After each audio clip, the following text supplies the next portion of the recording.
Hello' guys, মই মানে এতিয়া বিয়াখন আছে, বিয়াত যাম, সেইটো কাৰণে ৰেডি হৈ আছোঁ। মানে কমপ্লিট হোৱা নাই আৰু ভাবিলোঁ ভিডিঅ' অকণমান কৰি থৈ দিওঁ। আৰু ইফালে চাওকচোন, কিবা বস্তু বিচাৰি আছে, বিচাৰি পোৱা নাই।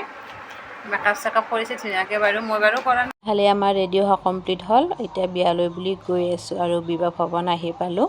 বিবাহ ভৱন মানে ইয়াতে যি বিয়াটো আছে, বিয়াটো মানে তুলনি বিয়াৰ ৰিচিপশ্যন হয়, মানে ডাঙৰ বিয়া নহয় আৰু। এতিয়া আমি ওপৰৰ ফালে উঠি গৈ আছোঁ আৰু গৈ পাই ফাৰ্ষ্টতে গিফ্টকেইটা দি ল'লে। গিফ্টকেইটা দি পেলাই ফটো উঠি ল'লোঁ দুখনমান। আৰু ইফালে ফুচকা খাবৰ কাৰণে আহি গ'লোঁ। ফুচকা দেখিলেতো ৰখি থাকিব নোৱাৰি, তাতে আৰু ফ্ৰীতে, পইচাও দিব নালাগে, যিমান পাওঁ সিমান খাব পাৰি। আৰু ফুচকাটো খোৱা হোৱাৰ পিছত ইফালে আহিলোঁ কফি খাবৰ কাৰণে। কফিটাও চিংৰা আৰু জিলাপি আছিল, আৰু এই বোলে লাজ লাগি আছে, সেইটো কাৰণে এনেকৈ হাঁহি আছে। আৰু এতিয়া খাই লৈ অকণমান বহি লৈছোঁ মানে ফটো দুখনমান উঠি ল'লোঁ। আৰু ফটোটোতো মেইন হয় বাৰু, সেইটো কাৰণে ফটো উঠি ল'লোঁ। আৰু ইফালে আমি ওপৰত গৈ ভাত খাবৰ কাৰণে গ'লোঁ আৰু দেখিলোঁ ইমান এটা লাইন। তাৰপিছত কিবাকৈ ভাতকেইটা ল'লোঁ আৰু ভাল কৰি ভিডিঅ'টো কৰা নহ'ল বাৰু, থালটো লৈ থাকিব লাগে কাৰণে।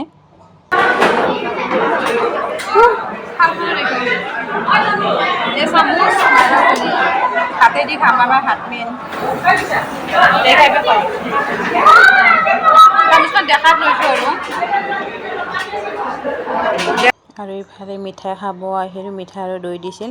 মই যিহেতু মিঠাটো খাই বেছি ভাল পাওঁ, কাৰণে মিঠাইও খাইছোঁ। ইয়াতে বাৰু অকল দৈটোৱে খাইছে। আৰু খাই লৈ এতিয়া আমি ঘৰত যাবৰ কাৰণে নামি আহিলোঁ। আৰু ইহঁতে ৰাস্তাটো এৰা নাই, মানে ফটো উঠাত ব্যস্ত, ইমানে ফটো উঠিছে হেঁপাহ পৰা নাই। এতিয়ালৈ আহিছোঁ, বাই বাই।